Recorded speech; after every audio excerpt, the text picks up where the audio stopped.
खबर फतेहपुर से है, जहां जनपद फतेहपुर के शादीपुर की रहने वाली नारी स्मिता फाउंडेशन की संचालिका स्मिता सिंह चौहान लगातार गरीब असहाय लोगों की मदद करती आ रही हैं। उन्होंने महिलाओं को आत्मनिर्भर बनाने व स्वावलंबी बनाने के लिए प्रशिक्षण दे करके रोजगार से जोड़ रही हैं। महिलाओं को सिलाई, कढ़ाई, झाड़ू बनाने का प्रशिक्षण देकर रोजगार से जोड़ रही हैं। उन्होंने जनपद में लगातार पर्यावरण को संरक्षित रखने के लिए फाउंडेशन से जुड़ी महिलाओं के साथ वृक्षारोपण करवा रही हैं। गरीब असहाय लोगों को रोटी घर के माध्यम से भोजन मुहैया करा रही हैं। उन्होंने गरीब असहाय लोगों को कपड़े उपलब्ध कराना। इन्होंने इस कार्य के लिए कई असामाजिक संगठनों ने सम्मानित भी किया है। नारी स्मिता फाउंडेशन की संचालिका से हमारे संवाददाता पंकज पटेल ने खास बातचीत की। आइए देखते हैं फतेहपुर से पंकज पटेल की स्पेशल रिपोर्ट। मेरा उनको यही संदेश है कि यदि जीवन में आए हो और एक बार अगर कुछ करना चाहते हो अपने लिए तो ज़रूर उठाओ। मैं एक छोटी सी बात कहूँगी, यदि आपको शादी में जाना है, विवाह में जाना है, उसके लिए आप घर में पति से, सास से, सबसे लड़ लेते हो, तो अपने काम करने के लिए भी लड़ सकते हो कि हमें काम करना है।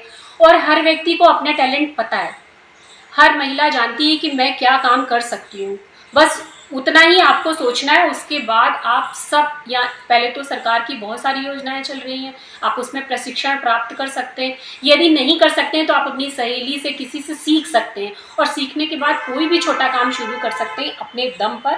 बहुत सारी सरकारी लोन भी दे रही है।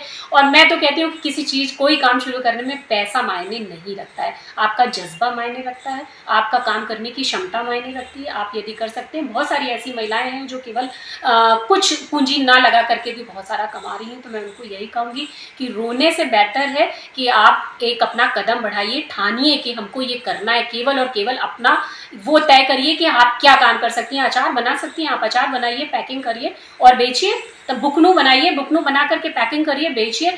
बहुत सी महिलाएं बना सकती हैं, बहुत सी महिलाएं केवल खा सकती हैं। तो जो सक्षम है वो ले लेंगी आपसे। हमारे जैसी महिलाओं को भी समय नहीं है। अगर आप बुकनू बनाती हैं तो हम खरीद लेंगे आपसे, और हमारे जैसी न जाने कितनी है।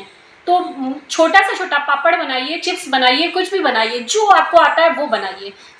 लोग तो अब तो रोटी की पैकिंग करने लग गए, लोग सब्जी बनाते हैं, 1 किलो सब्जी का ऑर्डर देते हैं, लोग बनाते हैं। तो काम कोई भी छोटा बड़ा नहीं है। आप किससे कमा सकते हैं, या आप ही को ध्यान देना है। तो अपने ऊपर ध्यान दीजिए, कमाइए ज़रूर, और दूसरे की भी मदद करते जाइए साथ। लोगों को संदेश भी देती हैं पर्यावरण को, तो क्या संदेश देना चाहेंगे आम जन को पर्यावरण के लिए? हमें यही संदेश देना है। एक छोटी सी मूल बात है कि आप जो चीज़ें यहाँ पर खर्च कर रहे हैं, आप सांस ले रहे हैं, आप ऑक्सीजन ले रहे हैं, ये ऑक्सीजन आप बना नहीं सकते हैं, या आपको इन्हीं पेड़ पौधों से ही प्राप्त होगी। तो आप छोटा सा काम करिए, आपकी शादी, विवाह, आपका जन्मदिन, कुछ भी हो, आप पौधा ज़रूर लगाइए। पौधे का रोपण जितना ज़्यादा होगा उतना ही आपका जीवन सुरक्षित रहेगा। आप कोरोना में देख सकते हैं कि आप एक जहाँ जिस प्राकृतिक जगह थी वहाँ पर के लोग बच गए हैं, और जहाँ बिल्कुल पेड़ पौधे नहीं थे, सीमेंटेड एरिया हो गया, वहाँ के लोगों को ज़्यादा तकलीफ हुई है। तो इस चीज़ को नोट करके रखिए कि अब बारिश भी नहीं होगी, आप गर्मी झेल रहे हैं, तो वृक्षारोपण ज़्यादा से ज़्यादा करिए। हमारा काम, हमारा एनजीओ 7 सालों से हम लोग वृक्षारोपण लगातार कर रहे हैं। बारिश के मौसम में हम लगातार कम से कम 2000 पौधे जरूर लगाते हैं। इतना हमारा ये एक बाकी हम लोगों के माध्यम से लगवाएं, लेकिन हम ये लगाते हैं। दूसरा ये कि हम पौधा कहाँ से लाएं। बहुत सारे लोग हमसे पूछते हैं हम पौधा कहाँ से लाएं।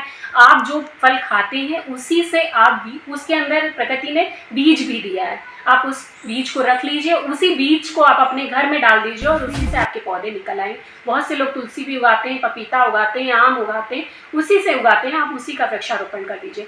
नहीं अगर करते हैं तो बहुत सारे लोग क्या करते हैं कि वो खुद डाल देते हैं पौधे उनके घर में, तो आप शिफ्टिंग करा लीजिए। हम लोग शिफ्टिंग करा लेते हैं। जैसे तो आपके घर में यदि कोई पौधा है तो हम आपसे ले लेंगे, आपको जो चाहिए वो हम आपको दे देंगे। तो वृक्षारोपण। दूसरा, कचरा प्रबंधन आपको ऐसा करना चाहिए, जो बाहर सड़क पे आप डाल देते हैं अपने घर को साफ करके, तो वो आप घर का कचरा घर के अंदर रहे। इसकी वर्कशॉप हम लोग लगाते हैं मोहल्ले के हिसाब से, ताकि हाँ बाहर ये जो जानवर घूम रहे हैं ये पॉलीथीन खाते हैं, घर के बाहर जो वो पॉलीथीन चली जाती है उसके लिए इको ब्रिक बनाएं, बॉटल के अंदर को उसको भर दें। जो पॉलीथीन आपके घर में आ रही है उसको आप एक बॉटल के अंदर भर लीजिए, तो कम से कम सीधे ज़मीन के संपर्क में नहीं आएगी। आप सब जान रहे हैं कि ज़मीन में जाने से जो ये हमारे वापस पेट में आ रहा है, उसी से खेती होती है। प्लास्टिक आपके पानी में मिल चुका है, जो पानी आपको मिल रहा है ना भूगर्भ जल से वापस, इसमें कुछ ना कुछ प्रतिशत पानी में प्लास्टिक हो गया है। तो सचेत रहिए, ध्यान दीजिए, वृक्षारोपण अधिक से अधिक करिए, कचरे को अपने घर में रोकिए, उसका प्रबंधन। नहीं, TV1 इंडिया न्यूज़। कहते हैं कि कुछ कर गुजरने का हौसला मन में हो तो मंजिलें आसान हो जाती हैं। ऐसा ही कुछ कर दिखाया है जनपद फतेहपुर की सादीपुर की रहने वाली सुमित्रा जी ने, जो गरीबों को भोजन, कपड़े, बेरोज़गार महिलाओं को रोज़गार से जोड़ रही हैं और पर्यावरण को लेकर के बहुत सारे काम किए हैं। तो आज हम जानेंगे कि किस तरह इनका काम है और किस तरह लोगों के बीच जा रही हैं। जी सुमित्रा जी, जिस तरह आपने कोरोना काल में रोटी बैंक जो चलाई है, बहुत सारे लोगों को आपने, उस समय एक दौर था कि लोग एक दूसरे से मिल तक नहीं पाते थे, उस समय आप लोगों के बीच जा करके उनको भोजन, कपड़े मुहैया कराई। तो किस तरह आप लोगों के बीच जा रही थी? पहले तो नमस्कार आप सभी को, और आपका बहुत बहुत धन्यवाद कि आपने जो है हम पर नज़र दिया और हमें आज कवर कर रहे हैं स्टोरी के माध्यम से। मैं आपको बताऊं कि कोरोना काल ऐसा वक्त था कि जब एक दिन अचानक से सभी की रोज़ी रोटी और सारी चीज़ें बंद हो गई।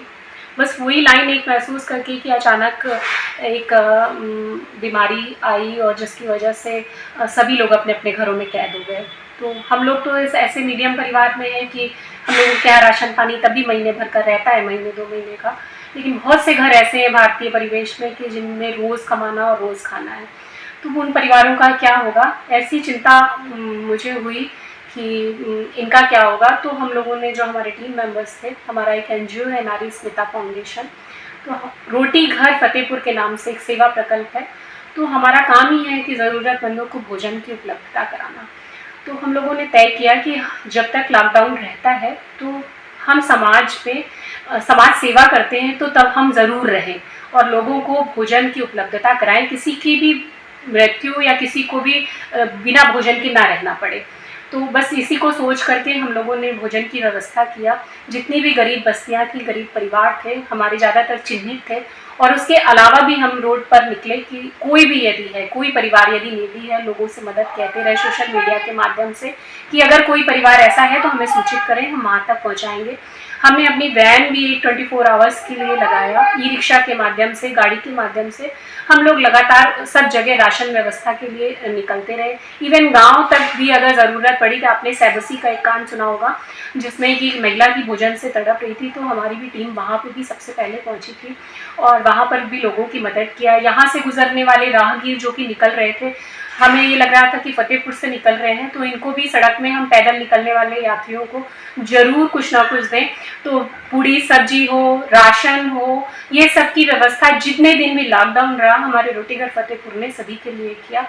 और हम उन सभी का भी धन्यवाद भी दिया कि जो लोग लगातार समाज में खुद भी काम कर रहे थे, चाहे वो पत्रकार बंधु हों, हमारे डॉक्टर्स हों, हमारे बिजली कर्मी हो, सफाई कर्मी हो, हमने सबका धन्यवाद भी दिया कि ऐसे वक्त पर एक परिवार ही होता है कि मुश्किल वक्त पर हम किसी के साथ खड़े रहें।